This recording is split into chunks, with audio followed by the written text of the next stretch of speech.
अब जब हमारे वेद व्यास जी, और एक और बात बता दूं आपको, ये जो वेद व्यास जो नाम है, इनका नाम वेद व्यास नहीं है।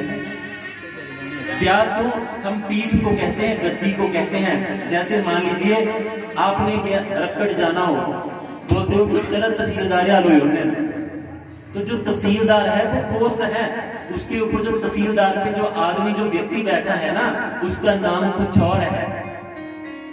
तो ये व्यासपीठ जो है ना, ये व्यासपीठ, व्यास इस आसन को, इस पीठ को व्यास कहते हैं, जिसके ऊपर हम कथा बैठ के कर रहे हैं। व्यास का नाम कुछ भी हो सकता है, ऐसे ही तहसीलदार, एसडीएम, ये कोई भी हो सकते हैं। इसीलिए जो वेद व्यास जी हैं, उनका नाम था कृष्णद्वैपायन।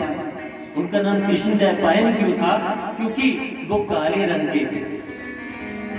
काले रंग के होने के कारण कृष्ण और द्वैपायन, उनका जो जन्म है तो दो द्वीपों के बीच में हुआ, इसलिए उनका नाम कृष्ण द्वैपायन था।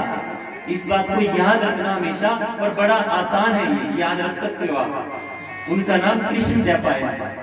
तो उन्होंने क्या किया, कलयुगी आए, उन्होंने देखा कि सतयुग चला जाएगा, द्वापर त्रेता सब चले जाएंगे, कलयुग आएगा, कलयुग के मनुष्य का रहन सहन कैसा होगा।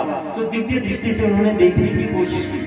तो उन्होंने देखा कि कलयुगी मनुष्य वेद नहीं पढ़ता। फिर उन्होंने देखा पढ़ता क्यों नहीं है, देखा कि वेद बहुत बड़ा है। उन्होंने क्या किया, वेदों के 4 भाग कर दिए, ऋग्वेद से यजुर्वेद, अथर्ववेद और सामवेद।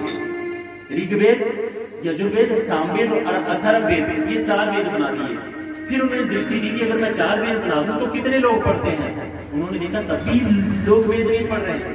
अच्छा, उन्होंने देखा कि क्यों नहीं पढ़ रहे, हो सकता है, तो उन्होंने दिमाग बढ़ाया, अरे इसकी भाषा बड़ी कठिन है, इसलिए शायद लोग वेदों को नहीं पढ़ रहे। फिर उन्होंने क्या किया, आसान भाषा में 18 पुराणों की रचना कर दी। लेकिन अभी जो 17वें पुराण की रचना कर रहे थे, 17 पुराणों की जब रचना होगी, तो उन्होंने फिर दिव्य दृष्टि दौड़ाई, देखा मनुष्य पुराणों का पाठ भी नहीं करता। और थोड़ा आगे आके देखा, 2026-27 में नजर मारी होगी, 25-26 में देखी होगी,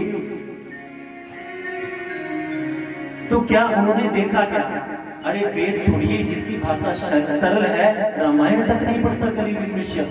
अरे सोचा कि कैसे कल्याण होगा, और दिव्य दृष्टि दौड़ाई उन्होंने, तो देखा पंडित जी कथा करने के लिए जा रहे हैं, यजमान के घर में पहुंचे, अभी कथा पुस्तिका खोली, यजमान जी कहते हैं पंडित जी बस इको अध्याय करना,